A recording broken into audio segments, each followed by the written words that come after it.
equivocada para los pasajeros de...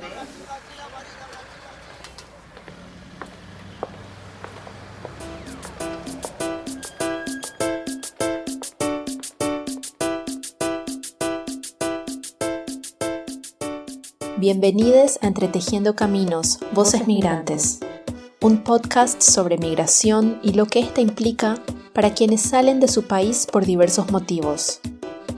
Esta serie fue creada por estudiantes del seminario Inmovilidades y Género en América Latina, del Instituto de Estudios Latinoamericanos en la Universidad Libre de Berlín.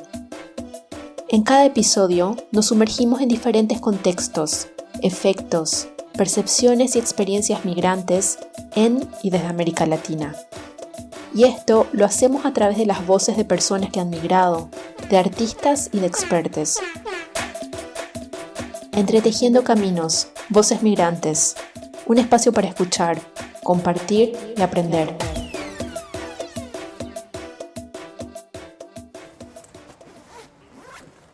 Migrar. Abandonar un país en busca de mejores oportunidades. Huyendo de un desastre natural, buscando dejar situaciones difíciles atrás. Esta es una situación cada vez más recurrente en América Latina.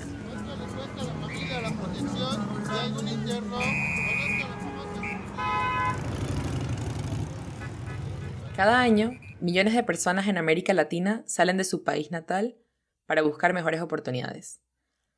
Aunque algunas desean quedarse en países cercanos, muchas otras tienen destinos más lejanos, particularmente Estados Unidos. Mucho se habla del irse y del llegar, pero poco se visibiliza lo que implica recorrer estos caminos. En ellos, las personas migrantes enfrentan muchas dificultades. Las condiciones y características de cada persona, como son el género, los recursos económicos con los que cuente, el viajar con niñes o no, e incluso la nacionalidad, tienen impacto también en los trayectos migratorios. Por ello, deben utilizar diversas estrategias, tanto individual como grupalmente, para seguir adelante. En este episodio, a través de las voces y experiencias de algunas personas que han hecho este recorrido, abordaremos algunas de estas estrategias.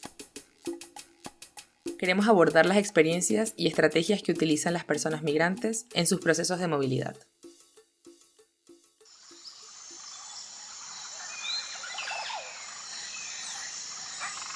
Uno de los lugares clave en los procesos migratorios de sur a norte es el Tapón del Darién, ubicado en la frontera entre Colombia y Panamá.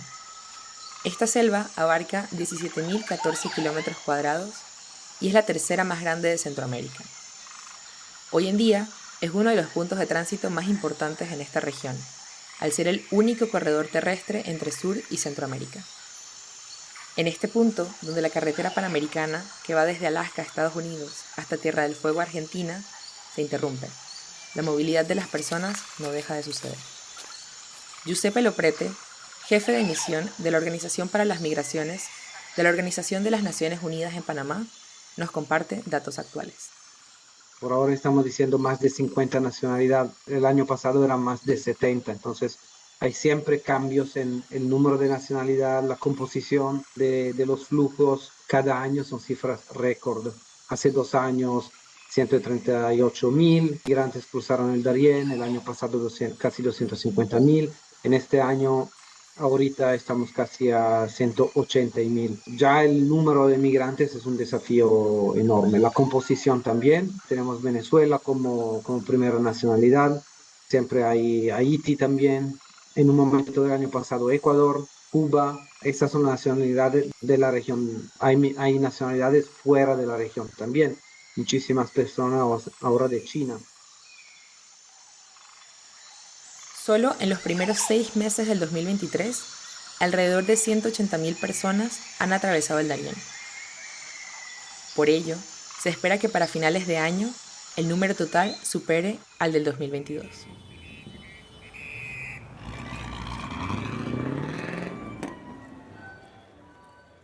Génesis es una mujer venezolana de 31 años que, en busca de una vida mejor para ella y su familia, decidió emigrar de Venezuela a Estados Unidos.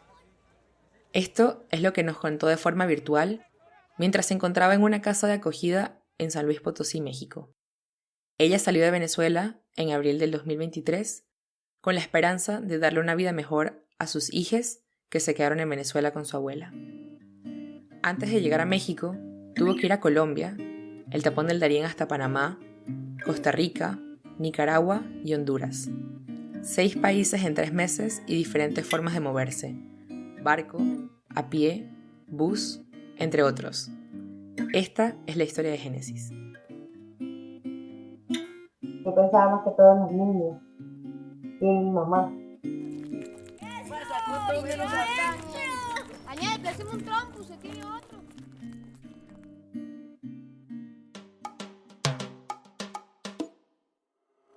En los procesos de tránsito, las personas migrantes se encuentran en situaciones de vulnerabilidad y recurren a diversas estrategias, tanto individuales como colectivas, intentando mantenerse a salvo.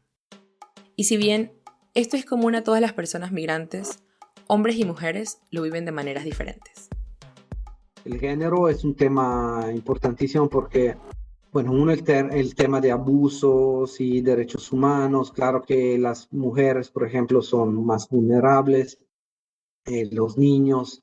Ahora están aumentando la presencia de mujeres en los últimos meses, niños también. Estamos hablando del 22%, por ejemplo, de niños que están presentes en el flujo ahora.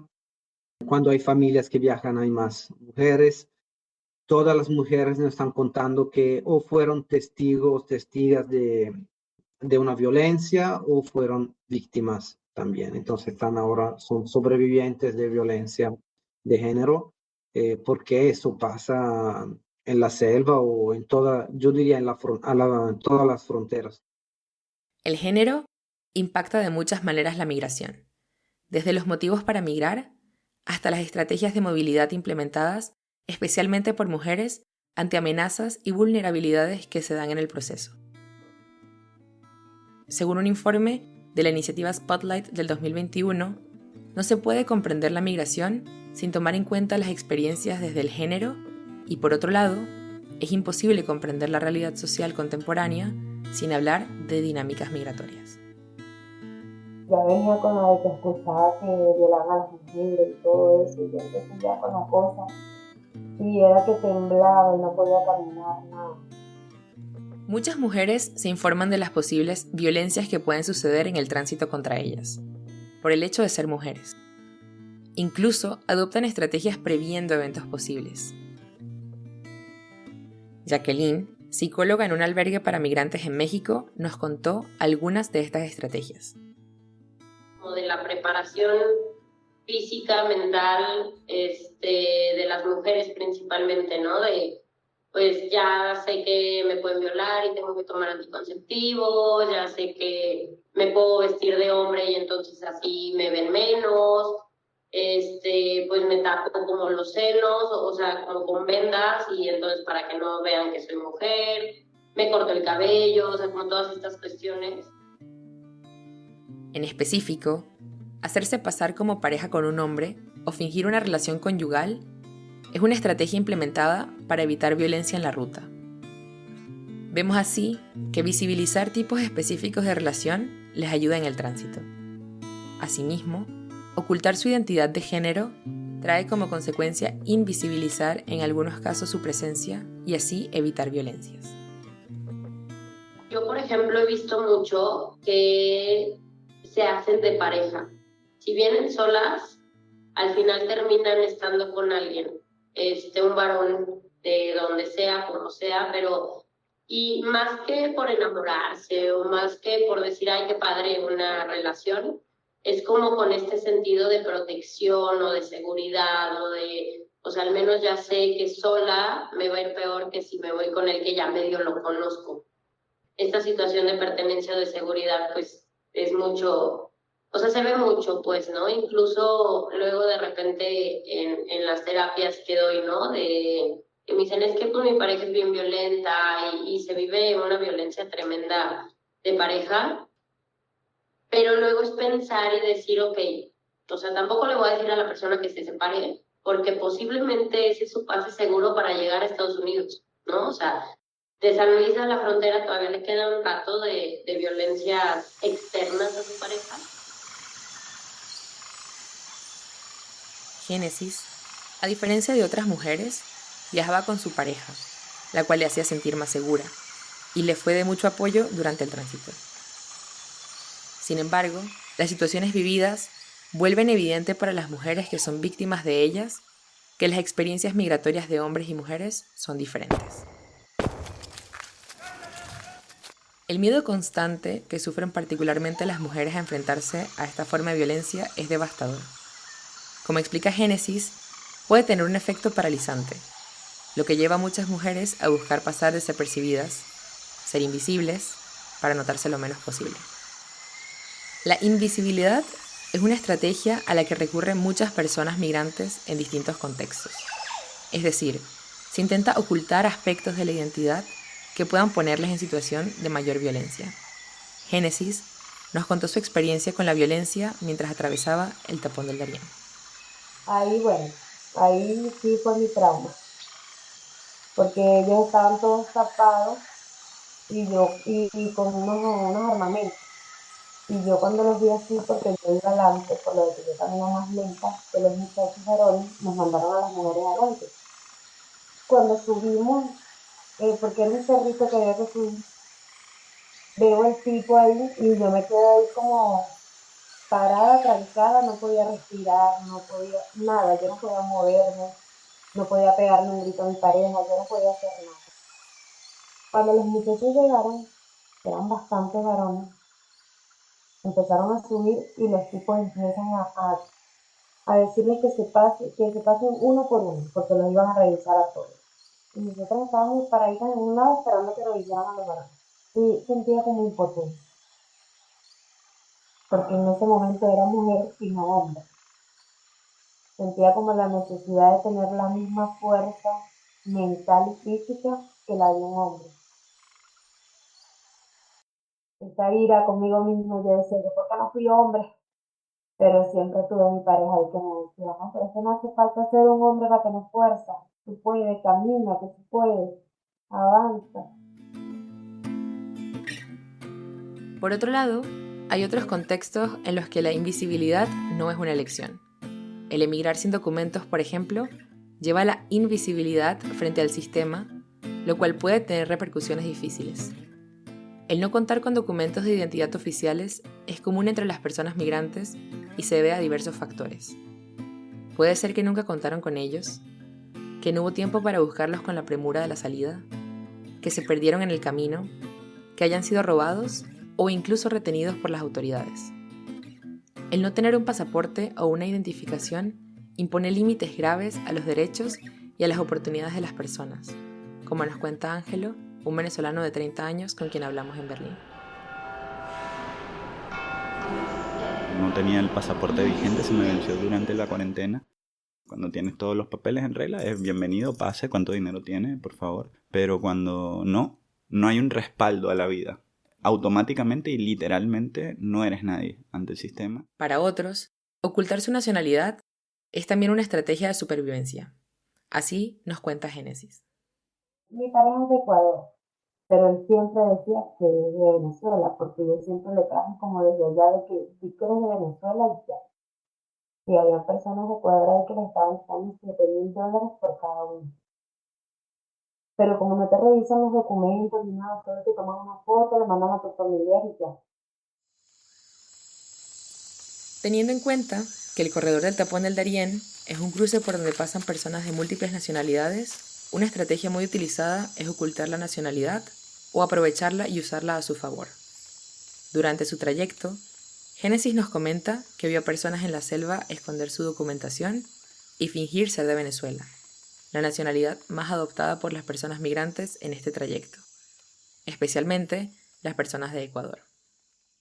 Se escondían sus documentos en los zapatos por si los agarraba alguien, cualquier persona por ahí en la selva o saliendo. Ellos decían que eran venezolanos y que habían botado la documentación dentro de la selva. Como Venezuela ahorita está pasando por una crisis, ellos saben que el venezolano no trae dinero, o sea, no trae una cantidad de dinero como para robarlo y No, entonces ya ellos es como que, bueno, el venezolano, vamos a quitarle miseria porque ellos están pasando por una situación bastante complicada. En cambio, Ecuador es un país que ya está dolarizado. Entonces, obviamente, tienen cómo conseguir, porque ellos saben, pues el papá vende un carro o cualquier cosa, las casas, si quieren que la vendan, pero van a conseguir el dinero. El caso de las personas migrantes de Ecuador es especial, al ser el único país completamente dolarizado de Sudamérica. En situación de extorsión, muchas veces las cifras que les piden son muy elevadas solo por la supuesta facilidad de acceder a dólares. Sin embargo, no son los únicos que cambian su nacionalidad. Esta es una estrategia que también implementan personas de otras nacionalidades. El trayecto por el tapón del Darién y en general en la ruta sur-norte es complicado y peligroso. Algunas voces en tránsito nos han podido dar un panorama de las estrategias utilizadas por las personas migrantes, especialmente por mujeres debido a su vulnerabilidad a la violencia de género que se agrava en estos fenómenos migratorios.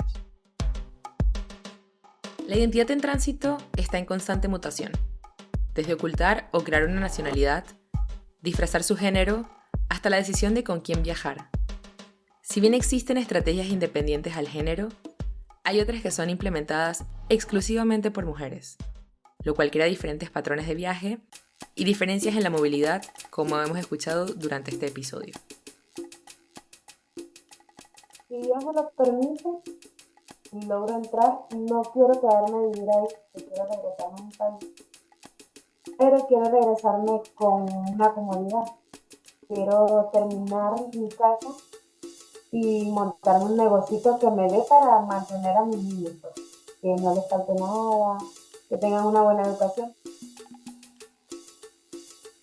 Migrar. Abandonar un país en busca de mejores oportunidades.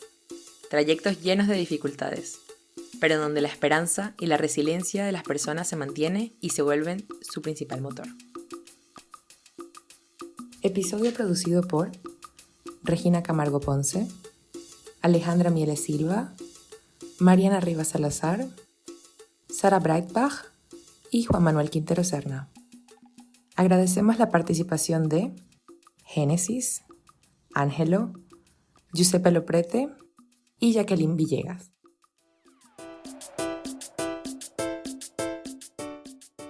Este fue un episodio de Entretejiendo Caminos, Voces Migrantes, un podcast producido en el marco del seminario Inmovilidades y Género en América Latina del Máster en Estudios Latinoamericanos Interdisciplinarios.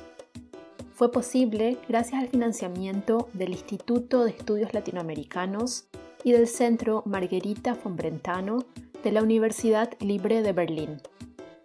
Cada episodio fue creado y editado por estudiantes, con apoyo de Paul Belch-Guerra y de Ute Löning del Nachrichtenpool Latinoamérica en Berlín y de Pierre Blanc y Nessie García de la Sandía Digital en México. Este podcast fue concebido y coordinado por Jimena Alba, Raquel Rojas y Carlota Bansen. Gracias por escucharnos.